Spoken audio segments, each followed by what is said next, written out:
Hello बच्चों, मैं doctor नवलदे Bharti. Orchid cultivation में हम लोग अब तक 7 लेक्चर कंप्लीट कर चुके हैं, जिसमें से 7th लेक्चर में जो पिछला लास्ट लेक्चर था 7th लेक्चर, उसमें हम लोगों ने ऑर्किडेरियम के बारे में डिस्कस किया और किस तरह से ऑर्किडेरियम में जो है क्लाइमेट कंट्रोल सिस्टम होना चाहिए ऑर्किड्स की प्रॉपर ग्रोथ और डेवलपमेंट के लिए। उसके साथ साथ हम लोगों ने ऑर्किड्स के प्लांटिंग मेथड को डिस्कस किया कि किस तरह से ऑर्किड को हम प्लांट करते हैं, उसकी पॉटिंग करते हैं और अगर ज़रूरत पड़े तो रीपॉट करते हैं। तो ये सारी बातों को हम लोगों ने पिछले लेक्चर में डिटेल में डिस्कस किया था। आज के इस वीडियो में हम लोग जो है ऑर्किड में फर्टिलाइजेशन और इरिगेशन कैसे करते हैं, इससे जुड़ी सारे पॉइंट्स को डिटेल में डिस्कस करेंगे। क्योंकि ऑर्किड का कल्टीवेशन हम लोगों ने देखा कि उसकी पॉटिंग, रीपॉटिंग या उसको किस तरह की क्लाइमेटिक कंडीशन से वो जैसे जैसे प्रभावित होता है, तो ये सारी चीज़ें काफ़ी कॉम्प्लेक्स है। तो ऑर्किड का प्लांट, क्योंकि उसको हमें पूरी तरह से नेचुरल इन्वायरमेंट प्रोवाइड करना है जिससे कि वो प्रॉपर सक्सेसफुली ग्रो हो सके, इसलिए हमको उसमें इरिगेशन और फर्टिलाइजेशन का भी बहुत ध्यान रखना होता है। क्योंकि ऑर्किड एक ऐसा प्लांट है जिसमें नॉर्मल प्लांट्स या क्रॉप की तरह इरिगेशन और फर्टिलाइजेशन प्रैक्टिस हम नहीं अडॉप्ट करते हैं। मीन्स जैसे अन्य फसलों में हम सिंचाई या फर्टिलाइजेशन करते हैं, उस तरह से हम ऑर्किड में नहीं करते हैं। तो ऑर्किड के लिए कुछ विशेष बातें हैं जिसको ध्यान रखना बहुत ज़रूरी है, ताकि हम ऑर्किड का कल्टीवेशन सक्सेसफुली हम कमर्शियल स्तर पर कर सकें। तो चलिए स्टार्ट करते हैं। सबसे पहले फर्टिलाइजेशन इन ऑर्किड्स, यानी ऑर्किड्स के प्लांट को अगर हमें फर्टिलाइज़ करना होगा तो किन बातों का ध्यान रखना होगा और किस तरह से हमें फर्टिलाइज़र, किस रेट से हमें सारी फर्टिलाइज़र जो है किस प्लांट की किस स्टेज पर अप्लाई करने होंगे, ये सारी बातों को डिटेल में पता होना चाहिए। तो इसमें फर्स्ट पॉइंट है, nitrogen derived from urea is not readily available to orchid plants. ये कह रहा है कि यूरिया से जो नाइट्रोजन प्राप्त होती है, ऑर्किड प्लांट उसको डायरेक्टली एब्जॉर्ब नहीं कर पाते। मीन्स ऑर्किड जो है यूरिया, नाइट्रोजन जो यूरिया से प्राप्त होती है, यूरिया में जो नाइट्रोजन होती है उसको, और वो ऑर्किड के पौधे को तुरंत अवेलेबल नहीं हो पाती है। इसलिए यूरिया को नाइट्रोजन के फर्टिलाइज़र के तौर पर ऑर्किड की फर्टिलाइजेशन में कभी इस्तेमाल नहीं करना चाहिए। ठीक है, फर्स्ट पॉइंट कह रहा है कि यूरिया को एज अ नाइट्रोजन फर्टिलाइज़र हम ऑर्किड में जो है कभी यूज़ नहीं करेंगे। ऑर्किड को फर्टिलाइज़ करने के लिए नाइट्रोजन के दूसरे फर्टिलाइज़र सोर्स का हम इस्तेमाल कर सकते हैं, पर यूरिया का नहीं। ठीक है। Also organic fertiliser are not well suited for orchids. Means organic fertiliser जैसे कंपोस्ट हो गया या वर्मी कंपोस्ट हो गया, ये इस तरह के जो या FYM हो गया, इस तरह के ऑर्गेनिक फर्टिलाइज़र भी ऑर्किड को सूट नहीं करते हैं। क्योंकि हम लोगों ने पॉटिंग मीडिया के तौर पे हम लोगों ने देखा था कि ऑर्किड्स को बहुत ज़्यादा हाईली न्यूट्रिएंट वाला पॉटिंग मीडिया नहीं चाहिए। ठीक है, क्योंकि जो ऑर्किड होता है वो ज़्यादातर जो न्यूट्रिएंट और मॉइस्चर है वो सब तो एयर से ही अपने आप उसके अंदर एब्जॉर्प्शन पावर होती है थ्रू दियर रूट्स। तो उसको जो पॉटिंग मीडिया चाहिए वो सिर्फ इसलिए चाहिए कि ताकि पौधा अच्छे से एनकरेज कर सके, अपनी पकड़ बना सके, और साथ साथ उसको थोड़ा बहुत नमी मिलती रहे, एयरेशन उसकी जड़ों को मिलता रहे। ठीक है, इसीलिए हम लोग स्फैग्नम मॉस ग्रास या जो है स्फैग्नम मॉस ग्रास यूज़ करते हैं, या मोथ फर्न यूज़ करते हैं, रॉयल फर्न जैसी चीज़ें यूज़ करते हैं, या ट्री फर्न्स का हम इस्तेमाल करते हैं। मीन्स जिसमें वाटर होल्डिंग कैपेसिटी बहुत अच्छी होती है और pH नॉर्मल मेंटेन रहता है।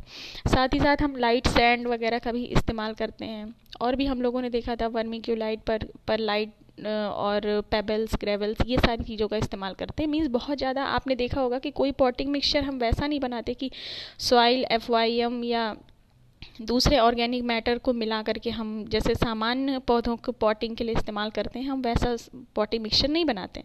तो इसीलिए इसका मतलब ये है कि ऑर्किड्स को जो है बहुत ज़्यादा फर्टिलाइज्ड मीडिया नहीं चाहिए। तो इसलिए बहुत ज़्यादा ऑर्गेनिक फर्टिलाइज़र भी ऑर्किड्स के लिए सूट नहीं करता। कि हम बहुत ज़्यादा फर्टिलाइजेशन कर देंगे तो शायद ऑर्किड बहुत बेहतर चलने लगेगा, ऐसा नहीं है। ठीक है, तो सबसे पहली चीज़ कि नाइट्रोजन के फॉर्म में जो है फर्टिलाइजेशन यूरिया के फॉर्म में नाइट्रोजन नहीं अप्लाई करनी है, और ऑर्गेनिक फर्टिलाइज़र भी सूट नहीं करता है। ऑर्किड को सबसे ज़्यादा अमाउंट में कैल्शियम और मैग्नीशियम की रिक्वायरमेंट, यानी कैल्शियम और मैग्नीशियम के सॉल्ट की जो है रिक्वायरमेंट होती है। ठीक है, कैल्शियम मैग्नीशियम की रिक्वायरमेंट होती है, जिसको हम लोग कैल्शियम मैग्नीशियम सॉल्ट अप्लाई करते हैं। ठीक है, ये सेकेंडरी मैक्रोन्यूट्रिएंट की कैटेगरी में आते हैं। तो अब देखिए, जब फॉर यंग प्लांट यानी जब पौधा बहुत छोटा हो, तो नाइट्रोजन की एप्लीकेशन जो होती है, वो रिक्वायरमेंट जो होती है वो थोड़ा ज़्यादा होती है। क्यों? क्योंकि पौधे में वेजिटेटिव ग्रोथ होनी होती है, उसका विकास होना होता है, ग्रो करना होता है, पत्तियाँ बननी होती है, स्टेम ग्रो होती है, नई न्यू जो है न्यू ग्रोथ जो है जल्दी जल्दी होती है। तो इसलिए यंग प्लांट के लिए जो नाइट्रोजन एप्लीकेशन की जो रिक्वायरमेंट है वो हाई है। इंटरमीडिएट ग्रोथ स्टेज में, यानी कुछ दिनों के बाद जो इंटरमीडिएट ग्रोथ स्टेज है, उसमें एनपीके को का जो रेट होता है, वो उसमें नाइट्रोजन का रेट जो पी और के थोड़ा बैलेंस्ड होता है, इक्वल रेट लगभग होता है। मतलब नाइट्रोजन का रेट फास्फोरस और पोटाश के लगभग इक्वल होता है। और फ्लावरिंग से पहले पोटाश और जो है फास्फोरस का रेट तो बढ़ जाता है, लेकिन नाइट्रोजन का रेट हम और कम कर देते हैं। फिर से समझिएगा इस बात को कि जब पौधा छोटा होता है, यंग स्टेज में होता है, तो पोटाश और फास्फोरस और पोटाश के कंपैरिजन में नाइट्रोजन का रेट हम ज़्यादा रखते हैं। जब पौधा इंटरमीडिएट ग्रोथ स्टेज का होता है, मतलब 3 साल का हो जाता है, तो हम एनपीके की लगभग बराबर डोज रखते हैं। और जब पौधा फ्लावरिंग स्टेज में जाना होता है, तो हम नाइट्रोजन का रेट फास्फोरस और पोटाश से कम करते हैं, क्योंकि हम लोग जानते हैं कि नाइट्रोजन वेजिटेटिव ग्रोथ को प्रमोट करता है, और अगर हम ज़्यादा नाइट्रोजन अप्लाई करेंगे लेटर ग्रोथ स्टेज में, तो पौधा फ्लावरिंग स्टेज में नहीं जाएगा। तो इसके लिए देखिए डोज दी हुई है। फर्स्ट ईयर का जो मतलब पहले साल जो छोटा पौधा होता है ऑर्किड का, उसमें पहले साल हमें 30:10:10 के रेशियो में एनपीके अप्लाई करना होता है। ठीक है, एनपीके जो नाइट्रोजन फास्फोरस और पोटाश का जो रेशियो है, वो 30:10:10 का रेशियो होता है। और किस रेट से होता है? 0.05% की रेट से होता है। तो इसके लिए आप 0.5 ग्राम फर्टिलाइज़र लेंगे। ठीक है, 0.5 ग्राम फर्टिलाइज़र लेंगे। किस रेशियो में लेंगे? 30 और 10:10 के रेशियो में लेंगे। यानी एनपीके का 30 जो रेशियो है, उस अकॉर्डिंग हम 0.5 ग्राम लेंगे, और पी और के का 0.5 ग्राम 10 के रेशियो में लेंगे। और फिर उसको हम 1 लीटर पानी में डिज़ोल्व कर देंगे। ठीक है, फिर 1 लीटर पानी में डिज़ोल्व करके हम इसका लिक्विड सोल्यूशन बना लेंगे फर्टिलाइज़र का, और फिर इसको हम स्प्रे करेंगे पौधे पर। ठीक है, पौधे को लीफ के थ्रू हम फीड कराएंगे, ना कि पॉटिंग मीडिया में हम फर्टिलाइज़र अप्लाई करते हैं। इस बात को ध्यान रखिएगा कि ऑर्किड के प्लांट्स को हम लीफ के थ्रू फीडिंग कराते हैं, पत्तियों के थ्रू फीडिंग कराते हैं। तो इसलिए जो स्प्रे करेंगे इस फर्टिलाइज़र का, वो हम पत्तियों पर करेंगे। ठीक है, और पॉटिंग मटेरियल पे भी थोड़ा बहुत करेंगे, मतलब जो मीडिया है। और कितने दिन के इंटरवल पे? 15 दिन के इंटरवल पर। फिर इंटरमीडिएट ग्रोथ स्टेज की बात आती है, मतलब दूसरे साल की जब बात आती है, सेकेंड ईयर में देखिए ना, एनपीके की डोज बराबर हो गई, यानी 20-20-20 तीनों ही बराबर डोज में अप्लाई करेंगे, नाइट्रोजन भी, फास्फोरस भी और पोटाश भी। कितना? उसी रेट से, 0.05% की रेट से। इसको भी वैसे ही डिज़ोल्व करेंगे, यानी 0.5 ग्राम फर्टिलाइज़र लेंगे एनपीके का, एनपी और के तीनों 0.5 ग्राम लेंगे, और सेम रेशियो में हम उसका सोल्यूशन जो है 1 लीटर पानी में बनाएंगे, और फिर हम उसको पौधे पर और पॉटिंग मटेरियल पे 15-15 दिन के इंटरवल पर स्प्रे करेंगे। देखिए बहुत आसान है, इसको समझिएगा, बहुत टफ नहीं है इस फर्टिलाइजेशन का। फिर बात आती है कुछ इसी स्टेज में, इंटरमीडिएट ग्रोथ स्टेज में ही हम जो है पौधे में कुछ जो है माइक्रो न्यूट्रिएंट भी अप्लाई करते हैं। जैसे कैल्शियम नाइट्रेट 0.05% हम अप्लाई करेंगे, इस रेट से अप्लाई करेंगे। मैग्नीशियम सल्फेट 0.1% की रेट से अप्लाई करेंगे। आयरन सल्फेट 50 ppm हम अप्लाई करेंगे। बोरिक एसिड 50 ppm का सोल्यूशन बनाएंगे। जिंक सल्फेट अप्लाई करेंगे 50 ppm पर, और वो 60 दिन के इंटरवल पर हम करेंगे, यानी 2 महीने के इंटरवल पे हम माइक्रो न्यूट्रिएंट प्रोवाइड करेंगे। क्योंकि माइक्रो न्यूट्रिएंट बहुत ही स्मॉल क्वांटिटी में चाहिए होता है, तो हम बहुत फ्रीक्वेंटली इसका एप्लीकेशन नहीं करेंगे। तो इसके लिए ये सारे न्यूट्रिएंट प्रोवाइड करने के लिए हमें क्या करना चाहिए, हमें 0.5 ग्राम कैल्शियम नाइट्रेट लेना चाहिए, 0.5 gram magnesium sulphate, 1 gram iron sulphate, 50 mg boric acid और 50 mg जिंक सल्फेट, 1 लीटर पानी में इनका सबका सोल्यूशन बना के और फिर पौधे पर हम स्प्रे करते हैं। और पॉटिंग मटेरियल पे कितने दिन के अंतर पे, 60 दिन के, यानी 2 महीने के अंतर पे। देखिए बहुत सीधा सीधा सा जो है ये फर्टिलाइज़र एप्लीकेशन का रूल दिया हुआ है, इसको बिल्कुल कंफ्यूज मत होइएगा, समझने के लिए बहुत सिंपल है। ठीक है, ये तो बात हो गई इंटरमीडिएट ग्रोथ स्टेज की। अब बात आती है तीसरे साल यानी लेट ग्रोथ स्टेज या लेटर ग्रोथ स्टेज, यानी बाद के 2 साल के बाद का जब पौधा हो जाता है, यानी जब वो फ्लावरिंग स्टेज में आने को होता है ना, तो फिर हम क्या करते हैं, एनपीके में हम एन का रेशियो कम कर देते हैं, नाइट्रोजन का रेशियो कम कर देते हैं और पी का और के का रेशियो थोड़ा बढ़ा देते हैं, क्योंकि फॉस्फोरस और पोटाश फ्लावरिंग को प्रमोट करता है और नाइट्रोजन फ्लावरिंग को सप्रेस करता है। तो देखिए रेशियो क्या बना, 15:25:25, यानी नाइट्रोजन हम 15 के रेशियो में डालेंगे और 25 के रेशियो में हम पी और के डालेंगे। किस रेट से, 0.1% की रेट से। तो इसमें 0.1% की रेट का मतलब क्या हुआ कि 1 ग्राम जो है हम फर्टिलाइज़र लेंगे NPK का जो रेशियो निर्धारित है उस अनुसार, ठीक है, और फिर उसको 1 लीटर वाटर में डिज़ोल्व करेंगे और फिर स्प्रे करेंगे पौधे पर और पॉटिंग मटेरियल पर 15 दिन के इंटरवल पर। तो इससे फ्लावरिंग जो है वो प्रमोट होगी। तो इस तरह से हम जो है फर्टिलाइजेशन हम करते हैं ऑर्किड्स में, जिससे कि ऑर्किड्स का अलग अलग ग्रोथ स्टेज में प्रॉपर जो ग्रोथ और डेवलपमेंट हो सके। उसके बाद नेक्स्ट है वाटरिंग इन ऑर्किड्स। अब हमने फर्टिलाइजेशन देख लिया, अब नेक्स्ट स्टेप आता है वाटरिंग कि ऑर्किड्स में सिंचाई कैसे करते हैं, इरिगेशन या पानी उसको कैसे देते हैं।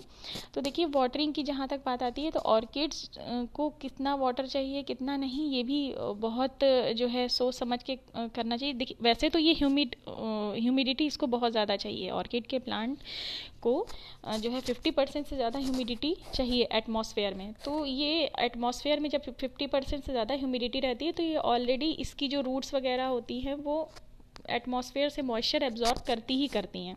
तो उस अकॉर्डिंग हमें वाटरिंग भी बहुत सोच समझ करके अप्लाई करना है, क्योंकि पौधा अपने आप इन्वायरमेंट से भी मॉइस्चर खींच लेता है। ठीक है, तो चलिए इसमें फर्स्ट पॉइंट देखते हैं। The quality of water is extremely important for good culture. ठीक है, यानी अच्छे से अगर कल्चर करना है ऑर्किड्स का या कल्टीवेशन करना है और ऑर्किड का, तो वाटर की क्वालिटी बहुत अच्छी होनी चाहिए। देखिए नेचुरल कंडीशन में क्या होता है, जहाँ पर ऑर्किड्स नेचुरली जो पहाड़ों पर या वेस्टर्न घाट में जहाँ भी इनका नेचुरल हैबिटेट है, जहाँ पर ये ग्रो करते हैं, आप देखिए वहाँ पर ये रेन वाटर इनके लिए बेस्ट माना जाता है, मतलब बेस्ट होता है। रेन वाटर जो बारिश का पानी होता है, सिर्फ उसी पानी में ये बहुत अच्छे से ग्रो करते हैं। तो रेन वाटर जो है वो ऑर्किड्स की ग्रोथ और डेवलपमेंट के लिए बहुत एक्सेप्टेबल है, बहुत अच्छा माना जाता है। ठीक है, उसके बाद दूसरा तरह का पानी जो हम इस्तेमाल कर सकते हैं इरिगेशन के लिए वो है कुएं का पानी, वेल का वाटर। ठीक है, यानी नलकूप का पानी या फिर अंडरग्राउंड वाटर, जो कि किसी भी तरह से आपने मतलब अंडरग्राउंड वाटर जो आपने ले रखा है वो भी अच्छा होता है। लेकिन शर्त ये होनी चाहिए कि जो अंडरग्राउंड वाटर आप इस्तेमाल कर रहे हैं उसमें TDS पानी का एक TDS होता है, यानी टोटल डिज़ोल्व सॉलिड, मतलब TDS कंटेंट होता है जो पानी में, वो 120 ppm से कम होना चाहिए। इससे ज़्यादा अगर ppm का हुआ तो इसका मतलब पानी हार्ड है, उसमें मिनरल मटेरियल बहुत ज़्यादा है। ठीक है, तो वो चीज़ें जो है नहीं होनी चाहिए।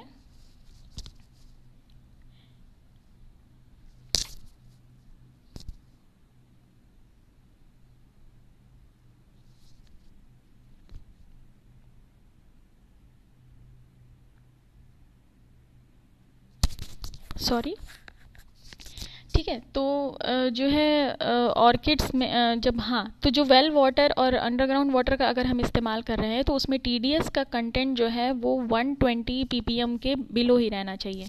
इससे अबव जो है जो अगर ppm 120 ppm से ज़्यादा TDS हुआ यानी मिनरल कंटेंट हुआ तो वो हार्ड वाटर की कैटेगरी में आता है और वो पानी ऑर्किड्स के लिए सूटेबल नहीं होता। क्यों?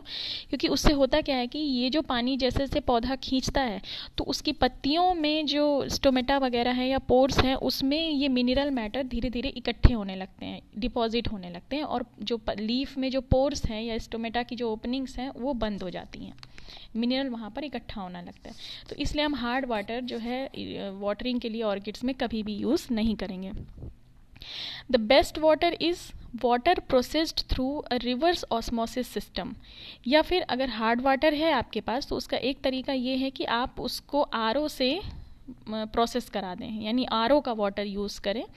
आरओ में जब आरओ वाटर आप यूज़ करते हैं तो बहुत सारा जो मिनरल मैटर होता है वो फिल्टर हो जाता है और पानी जो है सॉफ्ट हो जाता है, और फिर उस वाटर को आप जो है इरिगेशन के लिए ऑर्किड्स में इस्तेमाल कर सकते हैं। ठीक है, वाटरिंग के समय एक चीज़ और ध्यान देनी है। एक तो बात हो गई वाटर की क्वालिटी की बात हो गई, ठीक है। फिर बात आती है कि वाटरिंग जब हम करेंगे तो ये ध्यान रखना है कि हमें इतना सिंचाई नहीं कर देना है कि पॉटिंग मीडिया पूरी तरह से चिपचिपा हो जाए। मीन्स बहुत ज़्यादा सिंचाई नहीं करनी है कि बहुत ज़्यादा चिपचिपा हो जाए, है ना। और ना ही इतना कम भी सिंचाई करनी है कि जो पॉटिंग मीडिया है वो पूरी तरह से ड्राई हो जाए, सूख जाए। यानी हमें एक इक्वल एक अमाउंट में, मतलब इस तरह से एक एडजस्टेड अमाउंट में हमें वाटरिंग करनी है जिससे कि मॉइस्चर बना रहे, ना ही पॉटिंग मीडिया बहुत चिपचिपा हो, ना ही बहुत ज़्यादा सूखा रहे। In general, water once a week, but be aware the small pots need more frequent watering than the large pot। देखिए अब ये कह रहा है कि वाटर कितने कितने दिनों पे या कितनी जल्दी जल्दी करना है, ये इस बात पे निर्भर करता है, कई बातों पे निर्भर करता है, पर उसमें से एक बात ये है कि इस बात पे निर्भर करता है कि आपका पॉट किस चीज़ का बना है और किस साइज़ का है।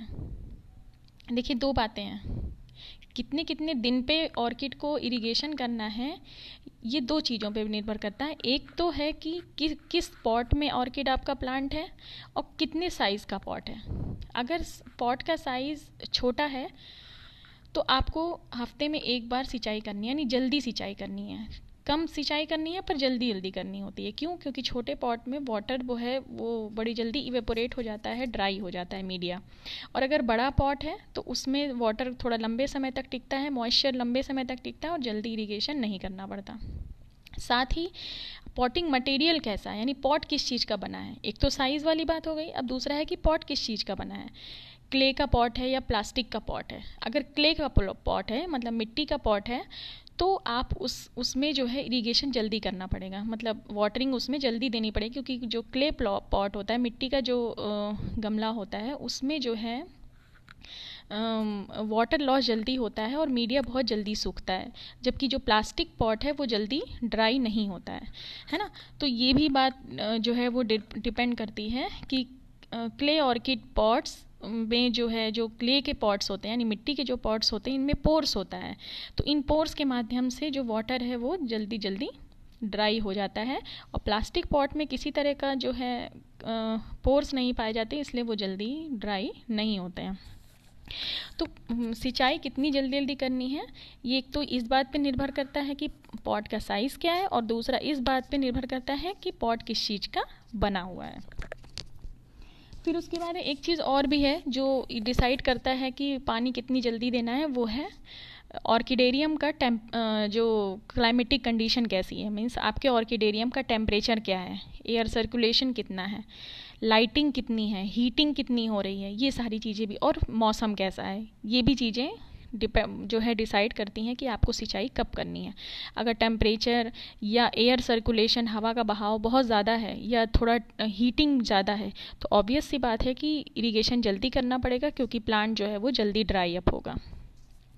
उसी तरह से अगर सीजनल चेंज यानी समर्स का टाइम है ना, तो जो ड्राई सीज़न चल रहा है तो आपको वाटरिंग जल्दी करनी पड़ेगी, और साथ ही साथ ह्यूमिडिटी भी इन्वायरमेंट में बहुत ज़्यादा आपको मेंटेन रखनी पड़ेगी। और अगर जो है रेनी सीज़न है तो बहुत फ्रीक्वेंट वाटरिंग हमें नहीं करनी पड़ती, और अगर विंटर्स है तो भी हम जो है एक जो है एज एंड व्हेन रिक्वायर्ड, मतलब ज़रूरत के अनुसार हम जो है वाटरिंग करेंगे।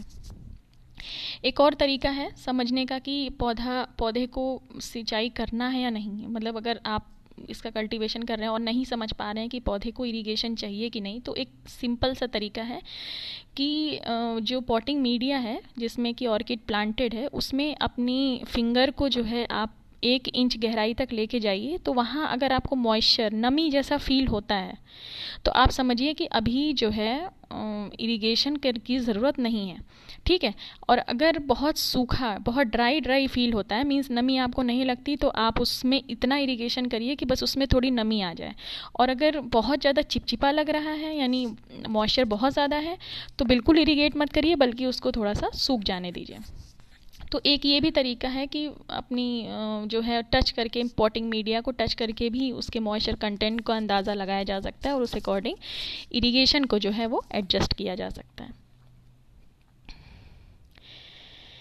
उसके बाद नेक्स्ट है, during watering some water may get in between the leaves, यानी सिंचाई के समय जो है, जब हम सिंचाई करते हैं तो कुछ पानी पत्तियों के बीच में, या जो नई पौधे की जो ग्रोइंग टिप है, मतलब टिप वाला पोर्शन है जहाँ पर नई पत्तियाँ आती हैं, उस जगह पर थोड़ा बूंद पानी की टिकी रह जाती है। तो ये नहीं होना चाहिए सिंचाई के बाद। क्यों? क्योंकि अगर पत्तियों पर पानी टिका रह गया तो उससे क्या होगा कि वहाँ पर रॉटिंग शुरू हो सकती है बिकॉज ऑफ बैक्टीरियल और फंगल इन्फेक्शन। जहाँ पर पानी अगर पत्तियों पर टिका, तो इसका मतलब कि पैथोजन को वो इन्वाइट करता है, और फिर इससे आपके प्लांट में पैथोजन के अटैक के चांसेस बढ़ जाते हैं। इसलिए अगर इस तरह से कहीं पानी रुका हुआ है तो उसको तुरंत पोंछ दीजिए या उसको ड्राई कर दीजिए। तो इस तरह से पानी रुकने ना पाए सिंचाई के समय या वाटरिंग के समय पौधों पर, तो उसका एक तरीका ये है कि जब आप पानी ऑर्किड में जो है सिंचाई करिए, तो सिर्फ सनी डेज में करिए। मतलब मीन्स जब सीज़न जो है या जो पीरियड है वो सनी हो, मतलब धूप का टाइम हो, तब करिए। अगर मौसम ठंडा है या बादल है या रेनी सीज़न है तो इंतज़ार कर लीजिए, सिंचाई करने की ज़रूरत नहीं है। ठीक है। दूसरा, दिन में सुबह ही आप वाटरिंग कर लीजिए, ताकि पत्तियों पर अगर थोड़ा बहुत बूंद रह भी गई हो तो वो दिन भर में सूख जाएगी। अगर शाम को वाटरिंग करेंगे तो वो रात भर में पानी नहीं सूखेगा, जो भी बूंद अगर पत्तियों पर रहेगी तो वो सूखेगा नहीं। इसलिए दिन के समय ही कर लीजिए, ताकि दिन भर का टाइम मिल जाए वाटर ड्रॉपलेट्स को सूख जाने के लिए। ठीक है। फिर क्या, या फिर एक तरीका है, स्टॉप वाटरिंग एट 2 PM इन दी समर्स में जो है 2 PM पर सिंचाई करना बंद कर दीजिए।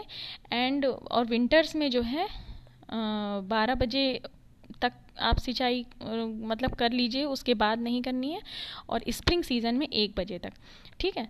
तो ये जो है कुछ प्रिकॉशंस हैं, ताकि सिंचाई के बाद पत्तियों पर किसी भी तरह का वाटर ड्रॉपलेट्स जो है इकट्ठी ना होने पाएँ। नेक्स्ट है, water plants with room temperature और ल्यूक वाटर। हाँ, ये कह रहा है कि पानी का जिस पानी को आप सिंचाई के लिए इस्तेमाल कर रहे हैं उसका तापमान भी बहुत मैटर करता है। यानी बहुत गर्म या बहुत ठंडा वाटर जो है हमें सिंचाई के लिए, ऑर्किड में सिंचाई के लिए इस्तेमाल नहीं करना चाहिए। अगर 10 डिग्री का भी अंतर आ गया तो वो पौधे पर निगेटिव इम्पैक्ट डालेगा। पानी का जो टेम्परेचर होना चाहिए वो रूम टेम्परेचर का होना चाहिए। मतलब जो रूम टेम्परेचर पे नॉर्मल जो पानी का टेम्परेचर होता है, उसी टेम्परेचर के पानी को हमें जो है सिंचाई के लिए या ऑर्किड में इरिगेशन के लिए हमें इस्तेमाल करना चाहिए। ठीक है। और जो वाटरिंग करनी चाहिए वो हमें पॉटिंग मीडिया में टॉप से करनी चाहिए, जब तक कि जो पॉट में जो नीचे ड्रेनेज होल है, जो एक होल बना होता है जहाँ से एक्सेस वाटर निकल जाता है, जब तक कि वहाँ से पानी निकलने ना लगे तब तक हमें जो है ऊपर से पानी डालते रहना है। और या फिर एक तरीका ये भी है कि हम पूरे के पूरे पॉट को उठा करके किसी जो है एक ऐसी जो है एक ऐसे प्लेट नुमा स्ट्रक्चर में रख दे जिसमें थोड़ा सा वाटर भरा हो, और वो जो पॉट है वो नीचे ड्रेनेज होल से थोड़ा थोड़ा करके वाटर एब्जॉर्ब करता रहे। तो 10 मिनट तक के लिए हम पूरा का पूरा पॉट ऐसे प्लेट में रख दें जिसमें कि पानी भरा हो, एक शैलो कंटेनर में जिसमें पानी भरा हो, ताकि धीरे धीरे से वाटर एब्जॉर्ब करता रहे। और या फिर हम ऊपर से सिंचाई करें जब तक कि पानी नीचे ड्रेनेज होल से फ्लो ना करने लगे। और एक्स्ट्रा वाटर जो भी अगर पत्तियों पर आपको कहीं ज़्यादा इकट्ठा हुआ दिख जाता है उसको तुरंत पोंछ दीजिए, ताकि पत्तियों पे बिल्कुल भी सड़न ना होने पाए। तो ये जो है वाटरिंग से या रिलेटेड जो है सारी प्रिकॉशंस थे कि हमें जो है कैसा पानी यूज़ करना है।